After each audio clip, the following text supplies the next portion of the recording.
What's going on, everybody? Welcome back to another video. Today we're going to be going over, in my opinion, the top 5 biggest surprises of the NHL offseason so far.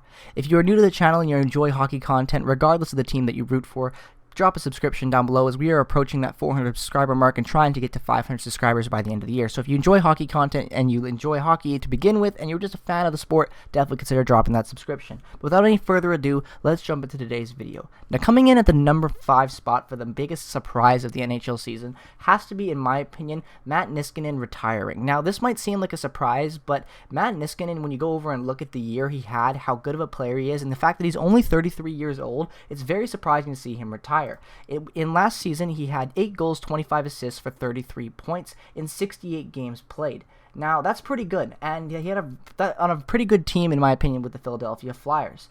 And it's a kind of sudden thing when you really think about it. He just finished 51 games shy of 1,000 games. He won the Stanley Cup with the Washington Capitals back in 2018, so he is a cup winner. But overall, it's just something that I was surprised to see happen, because overall, I thought he would get a decent contract, make some more money, because he had only made $43 million during his entire career. So I thought he'd be looking maybe for one more decent payday of around $3 million, $4 million, depending on what the market was for him at the time. Seeing even guys like TJ Brody get big payouts from the Toronto Maple Leafs made me think that he could get more money than, some other guys. I thought he was a pretty good free agent asset to go out and get for teams, and seeing him retire right before free agency started was a big shock for me. But overall, Matt Niskanen's a guy who I've always respected a lot, respected his game, and I'm very happy to see that he's retiring on his own terms, going out the way he wants to. So all is well and ends well for Matt Niskanen, but still, yet in my opinion, a very big surprise nonetheless.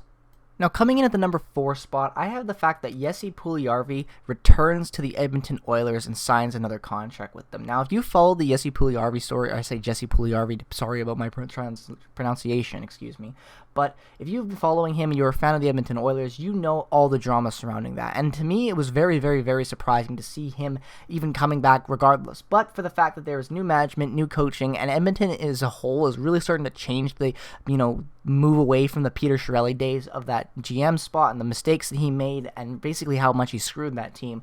And they're really starting to get, back on track, in my opinion, and get this McDavid era really starting to go and try to compete with the lineups they have. They have Leon Draisaitl and Connor McDavid, so when you have two of the best players in the league, you got to be better than just an 8th seed, in my opinion. So going out and trying to get young talent and keep young talent that you already have in Puljujarvi is really, really important, in my opinion. He finished 5th in the league with 24 goals last year, playing in the Finland's top pro league, so in Liga, and that's pretty good. And he finished 4th in the league with 53 points in 56 games. So he still has that offensive upside. He still looks like that third overall pick that he was back in the day. And overall, I think it's a really good keep for Edmonton. Even if it doesn't work out in the long run, giving him another shot, trying to make it work is the best case scenario for Puljujarvi, for his own career, and for the Edmonton Oilers as well. So really happy to see that they were able to work it out, get him on a 2-year deal, and try to amend basically the relationship that has been basically torn apart over the last couple of years with the trade rumors, the not being played, all the other drama surrounding coaching and management, and the relationship Puljujarvi had overall. So it's really happy to see that he returns to Edmonton, but nonetheless, still a big surprise in my opinion that he didn't end up signing somewhere else or being traded. Now, coming in at the third biggest surprise for the offseason so far, in my opinion, has to be the Montreal Canadiens giving Anderson that giant pay raise and extension after the Max Domi trade. Now, I think we all knew Max Domi was going to be traded before the draft at this point, or even after the draft. I think we knew that he wouldn't start the season with the Montreal Canadiens. And overall, when I first saw that the Montreal Canadiens swapped Josh Anderson for Max Domi 1-for-1, I thought it was a great trade overall. I think that it worked out well for both teams. I think the players will help and have good careers, or whatever I guess I should say about the trade. I think that it just worked well on paper and in my head and on the game and how it will translate to the ice. I think it was a good trade, but obviously I do not agree with giving a 7-year deal to a guy who's barely really played at all in the last couple of seasons in Anderson with a lot of injury trouble. So a 7-year deal worth $38.5 million is a lot of money, especially for the fact that the Max Domi, who in my opinion is a better player right now, was signed to a more affordable bridge deal by the Columbus Blue Jackets and probably will have a more successful tenure on that contract than I would say Josh Anderson, at least for right right now. Josh Anderson's contract might look good for a while, but it depends on his return to play, how well he plays after all the injuries, and there's a lot of questions around him surrounding the system and how he'll fit in. So I don't think it's necessarily all that bad, but nonetheless still a big shock to see a really good smart trade in a one-for-one swap, but then both teams handling the contract payout completely different. So in my opinion, a pretty big surprise by Marc Bergevin and the Montreal Canadiens in shelling out that type of cash to a guy who is really a wild card at this point. Now, in my opinion, the second most biggest surprise of free agency in the offseason so far had to be the fact that Tory Krug left the Boston Bruins. Now, in my opinion, Tory Krug is one of the best two-way defenders in the game right now. Definitely a top 5 in my opinion. I think he plays the game really well. He brings a lot of defensive upside and a ton of offensive upside as well. He plays the blue line well. He runs the power play well. He's good in the neutral zone. He's got good puck possession, and more importantly, he's good at making the breakout passes, and just an overall really good top pairing defenseman that any team in the NHL would be lucky to get their hands on. And St. Louis was that lucky team to get the hands on, and I think that was the biggest surprise for me. Wasn't the fact that Tory Krug left Boston, but that St. Louis was going to shell out the type of money to bring in Krug, but then Pietrangelo was off their board completely, and it just showed the level of how much they really thought that Pietrangelo was asking for an overpay, and they weren't really wanting to give him that type of money. Now, Tory Krug, in my opinion, did get a good contract, and I think this contract is going to work out really well for the Blues. I think overall, when you look at the team moving forward with the defense they have, I think putting him on a pairing with even Justin Falk could be a good benefit to both of their games and complement each other well, and overall, just over a great move by St. Louis. And I hate to say that as a division rival, but who knows if we're going to even have a division rival this year with St. Louis if the Canadian division and all this other rumored stuff to come out happens with the NHL season moving forward into next year. But overall, again, a big shock. Tory Krug has been a staple on Boston for a while now, and Pietrangelo being a staple with the Blues, being their captain on that cup run, and just being there for his whole career.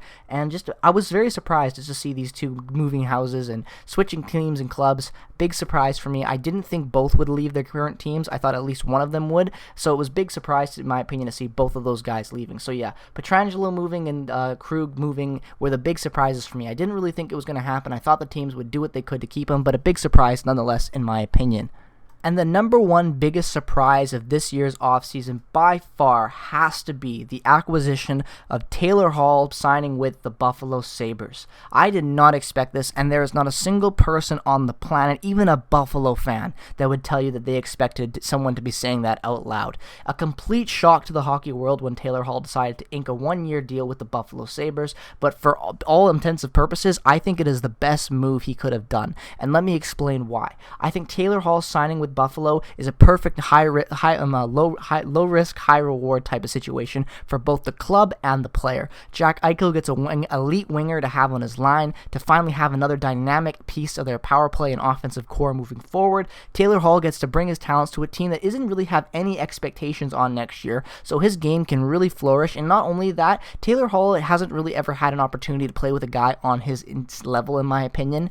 When you look at what he brings as just in general to a team and what Jack Eichel brings to a team, combining both their forces together is just going to be an elite situation that the Buffalo Sabres are going to have on their hands next year. And for all intents and purposes, I really hope that it works out and that Hall kind of stays in Buffalo. I love Jack Eichel, I always have, and I feel awful for him because he does not get the recognition he deserves. Connor McDavid, even on a crap team as Edmonton, still shows how he is the best player in the world. Jack Eichel is definitely up there as one of the best in the league, in my opinion. He just does not have the team around him or any other basically anything else, even the coaching, I would go as far to say, to make him up on the level as McDavid and get those totals. So when I look at this move, it makes me happy for both players and the team. I want to see Buffalo do well. They've been a basement dweller for so many years. I've always thought they should be better than what they are, and I'm hoping that this is finally the hump to get them over. In my opinion, this is like the better version of bringing in Evander Kane. At that time, it wasn't worth it to bring in Evander Kane for them, in my opinion, and now that they have another guy to have with Eichel, I think that is on Eichel's level even to an extent. I think this could be a perfect move for them moving forward, and I think that is basically the best situation for both player and club, and I'm very happy and very hopeful that it works out for both of them. But that's going to round up my list of the top 5 biggest surprises in this year's NHL offseason so far. Let me know your biggest surprises that shocked you this year so far, from the draft to the free agency and trades and whatnot. Let me know all that down in the comment section below. If you're new to the channel and you enjoyed this video, definitely consider dropping a subscription. It does help me out a lot as we are on that road to 400 subs and hopefully getting that 500 subscriber goal before the end of the year. So again, thank you for all the support. Hope you enjoyed the video. Drop a like if you did. Turn on notifications if you haven't already. And I will see you guys in the next video. Peace, love, positivity. Bye-bye. Go Jets, go.